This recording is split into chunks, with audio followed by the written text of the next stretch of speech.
तो हमारा जो आज का टॉपिक है दैट इज मस्कुलर सिस्टम। आपका जो नेक्स्ट यूनिट सेकेंड यूनिट जो है उसमें 3 टॉपिक्स हैं। ठीक है, 3 टॉपिक। सबसे पहला आपका मसल्स एंड देयर फंक्शन, दूसरा है आपका digestive system, and again third topic हमारा सेम होगा, effect of yoga on muscular and digestive system. किस तरह से आपकी मसल्स की हेल्थ इंप्रूव होती है, किस तरह से डाइजेशन इंप्रूव होता है with the help of yoga, ये सब चीजें हम इस यूनिट में देखनी है। तो इसका सबसे पहला टॉपिक जो आपका मस्कुलर सिस्टम है, इसको आज हम देखने वाले हैं। तो हमने इसको पार्ट 1 ऑफ यूनिट 2 बोल सकते हैं। सबसे पहली चीज, what our muscles.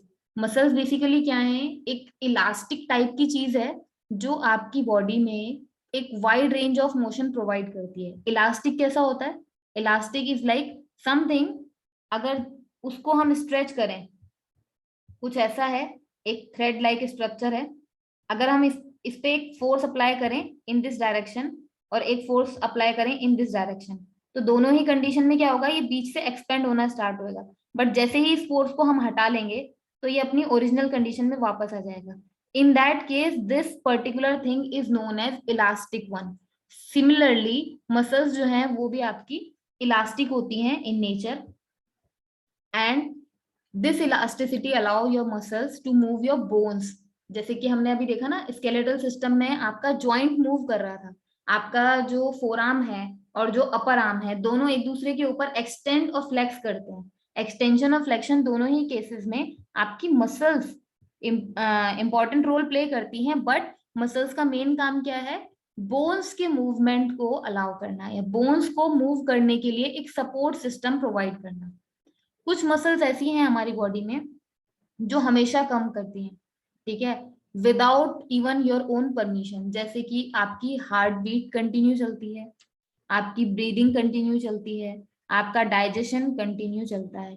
You will not tell your body कि अब खाना डाइजेस्ट करो, अब हार्ट को पंप कराओ, अब ब्रीदिंग करो। ये अनकॉन्शियस चीजें हैं जो आप बाकी डेली रूटीन के साथ भी कंटिन्यू आपकी बॉडी में चलती रहती हैं। तो ये सारी चीजों में ही जो मसल्स इन्वॉल्व हैं, ये सारी मसल्स आपकी हमेशा ही काम करती है। बिकॉज ब्रीदिंग के लिए जो आपका लंग्स के अंदर एक गुब्बारे जैसा स्ट्रक्चर होता है जो एक्सपेंड करता है और ब्लड में मिक्सिंग करता है आपकी ऑक्सीजन की। हार्ट बीट में जब आपका हार्ट पंप कर रहा है तो हार्ट की जो वॉल है वो जिन मसल्स की बनी हुई है, डाइजेशन के समय आपका डाइजेस्टिव सिस्टम में आपका एब्डोमेन है, स्मॉल इंटेस्टाइन है, लार्ज इंटेस्टाइन है, जिसको हिंदी में हम छोटी आंत, बड़ी आंत, इस तरह से आमाशय बोलते हैं।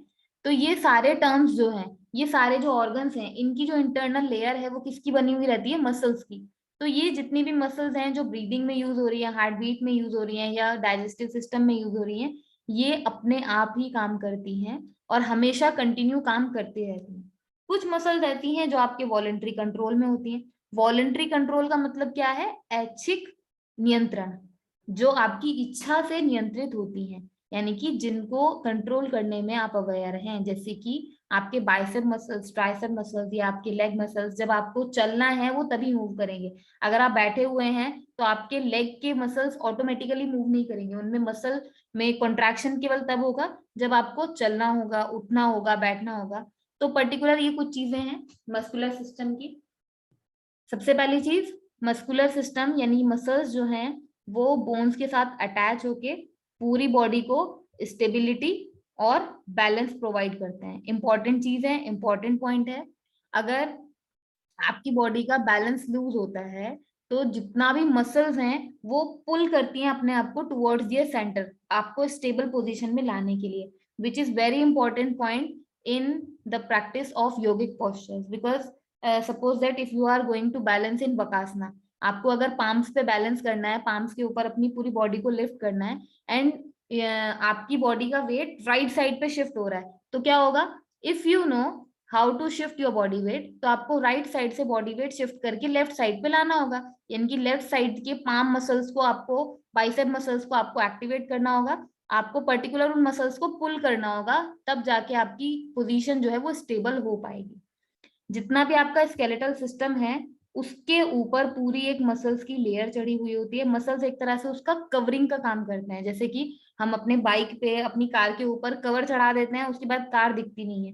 सेम उसी तरह से आपका जो स्केलेटल सिस्टम है उसके ऊपर पूरा एक कवर चढ़ा हुआ होता है मसल्स का। अगर आप बाहर से देखें तो आपको हड्डियां नजर नहीं आएंगी, क्योंकि हड्डियां पूरी तरह से कवर्ड रहती हैं आपके मस्कुलर सिस्टम के थ्रू, मसल्स के थ्रू।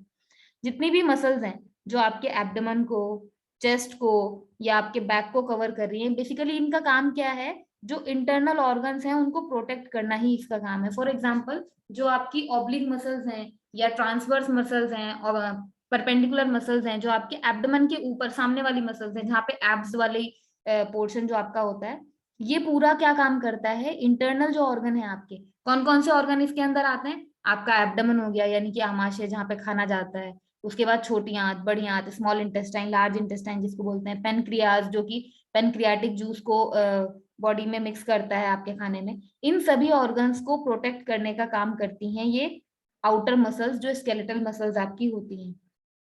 सारी जितनी मसल्स हैं इनका एक और इम्पोर्टेंट काम होता है आपके बॉडी टेम्परेचर को नॉर्मल रखना।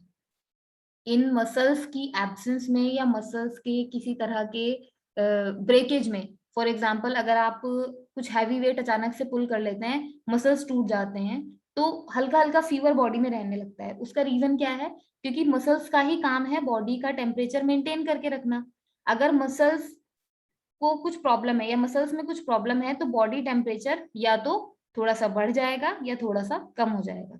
तो मसल्स का मेन काम एक है बॉडी टेम्परेचर को मेंटेन करना, दूसरा है बोन्स को सपोर्ट करते हुए बॉडी को स्टेबिलिटी और बैलेंस प्रोवाइड करना, और अगर आपकी बॉडी का बैलेंस लूज हो रहा है तो अगेन उसको स्टेबल पोजीशन में लाना। ये सब मसल्स के काम होते हैं। कुछ इस तरह का मसल का एक फाइबर होता है। मसल फाइबर बेसिकली क्या है, जिससे मिलकर आपकी सारी मसल्स बनी हुई होती हैं। जैसे कि हमने देखा था कि सारे ऑर्गन सेल से मिलकर बने हैं, सेल से टिश्यू बना है, फिर टिश्यू से आगे मसल बनी है। तो मसल की जो अपनी एक यूनिट होती है उसको बोलते हैं मसल फाइबर। ठीक है, मसल फाइबर का ये डायग्राम आप साइड में देख रहे होंगे। ये जो बाहर वाला आउटर कवरिंग है ना, पर्पल वाला, ये है पूरा एक मसल फाइबर। ये कुछ इस तरह का है जैसे कि आपने बहुत सारे रोल्स को बंडल में पैक कर दिया, तो जो आउटर बंडल है ये आपका मसल फाइबर कहा जाता है। ये फाइबर मल्टी न्यूक्लिएटेड होता है। मल्टी न्यूक्लिएटेड का मतलब देखो बहुत इजी टर्म है। मल्टी मतलब होता है बहुत सारे, न्यूक्लिएटेड मतलब न्यूक्लियस, इसके पास बहुत सारे न्यूक्लियस होते हैं। अंदर देखो हमें दिख रहा है ना, 1 2 3 4 5 6 अलग अलग माइक्रोफिब्रिल्स हैं, और हर एक माइक्रोफिब्रिल में अपना न्यूक्लियस होगा। इसलिए ये जो पूरा फाइबर है, इस पूरे फाइबर में बहुत सारे न्यूक्लियस इनबिल्ट होते हैं, इसलिए हम इसको बोलते हैं फाइबर्स आर मल्टी न्यूक्लिएटेड। और ये मल्टी न्यूक्लिएटेड होने के साथ साथ किसको कंटेन करते हैं, मायोग्लोबिन को, जो कि हीमोग्लोबिन से मिलता जुलता है। कंस्ट्रक्शन में भी उसकी जो केमिकल स्ट्रक्चर है उसमें भी, और प्रॉपर्टीज में भी मायोग्लोबिन काफी हद तक हीमोग्लोबिन से मिलता जुलता है। यानी कि हम इसको अगर सरल भाषा में कहें तो हम क्या कह सकते हैं, फाइबर जो है, मसल फाइबर जो है, वो बहुत सारे न्यूक्लियस अपने अंदर कंटेन करके रखता है और मायोग्लोबिन से मिलकर बना होता है। मायोफिब्रिल्स जो हैं वो कॉन्ट्रैक्टाइल फाइबर को भी अपने अंदर कंटेन करके रखता है। कॉन्ट्रैक्टाइल फाइबर को अभी हम आगे डीप में देखेंगे कि ये क्या है। नाम अगर इसका आप ध्यान से देखो ना, कॉन्ट्रैक्ट, कॉन्ट्रैक्ट करने का मतलब क्या है, किसी चीज को खींचना। यानी कि जिस वजह से हमारी मसल्स में खिंचाव आता है या खींच पाती है मसल्स किसी चीज को, उस फाइबर को हम कॉन्ट्रैक्टाइल फाइबर बोलते हैं। मायोफिब्रिल जो अभी पीछे आपने ये देखा, ये जो छोटा वाला एक स्ट्रक्चर है इस पूरे बड़े फाइबर के अंदर, ये जो एक छोटा वाला स्ट्रक्चर है ये मायोफिब्रिल नाम से है ना। तो इस मायोफिब्रिल का अपना जो स्ट्रक्चर है वो कैसा होता है, वो कुछ इस तरह का होगा। ये देखो क्या दिख रहा है सामने हमें, एक सैक्रोमर नाम की चीज है। नाम अगर इसका हमें नाम याद ना भी रहे तो हम माइक्रोफिब्रिल को केवल याद रख सकते हैं कि माइक्रोफिब्रिल का स्ट्रक्चर कैसा है। पाइप जैसा एक स्ट्रक्चर है, साइड से आप देखोगे तो स्पॉट स्पॉट्स में नजर आएंगे, लेकिन एक्चुअल में जूम करके आप इसको देखें तो इसमें क्या होते हैं मेन, जिसकी वजह से आपकी मसल कॉन्ट्रैक्ट कर पाती है। और जब आप बाइसेप्स मसल्स को टाइट करते हैं तो एक हंच जो बनता है वो किस वजह से बनता है, ये कुछ इस तरह के फाइबर्स हैं जिसमें थिन फिलामेंट है और थिक फिलामेंट है। अब आप इसको इमेजिन करो कि ये जो थिक फिलामेंट और थिन फिलामेंट है ये एक दूसरे के ऊपर स्लाइड कर सकते हैं। स्लाइड करेंगे तो क्या होगा, ये वाला जो पूरा पोर्शन है ये इसके नजदीक आ सकता है। जब ये इसको खींच के अपनी तरफ लेके आएगा तो इसका स्ट्रक्चर कुछ ऐसा हो जाएगा। ये आपके थिन फिलामेंट्स हो गए और इधर वाले आपके ये हो गए थिन फिलामेंट्स।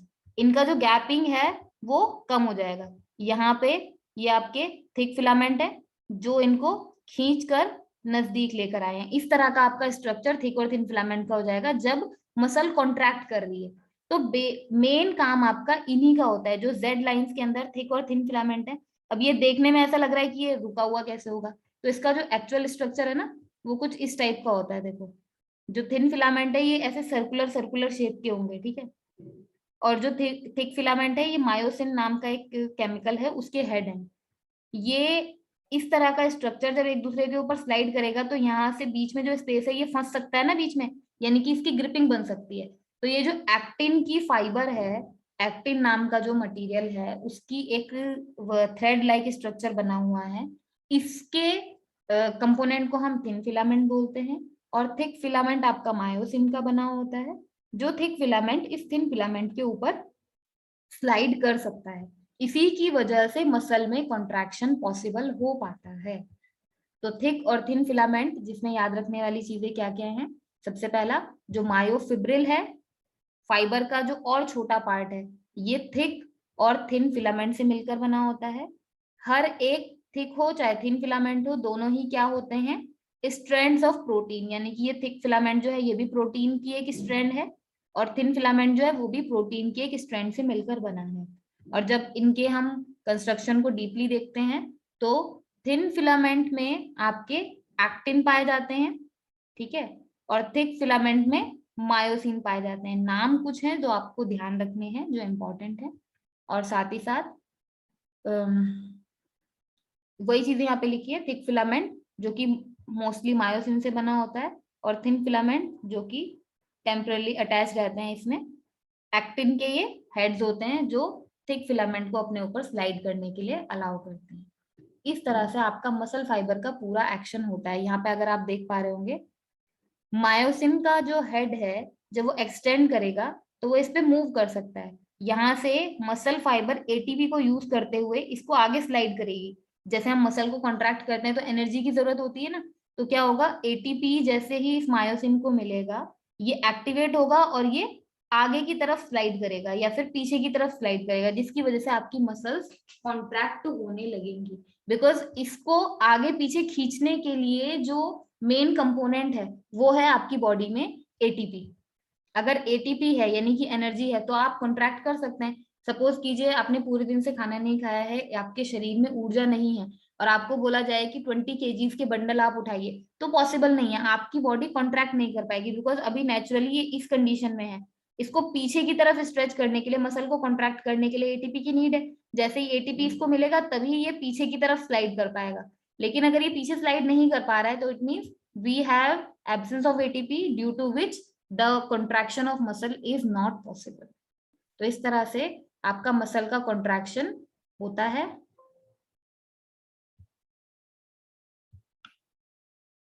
तो ये कुछ चीजें थी जनरल मसल कॉन्ट्रैक्शन से रिलेटेड। ऑलमोस्ट 1 मिनट बचा है, आप लोग इस वाली मीटिंग को लीव करके दूसरी मीटिंग को ज्वाइन कर लीजिए ताकि हम लोग इससे रिलेटेड कुछ क्वेश्चंस को कैरी कर सकें। Everyone leave this meeting and join again.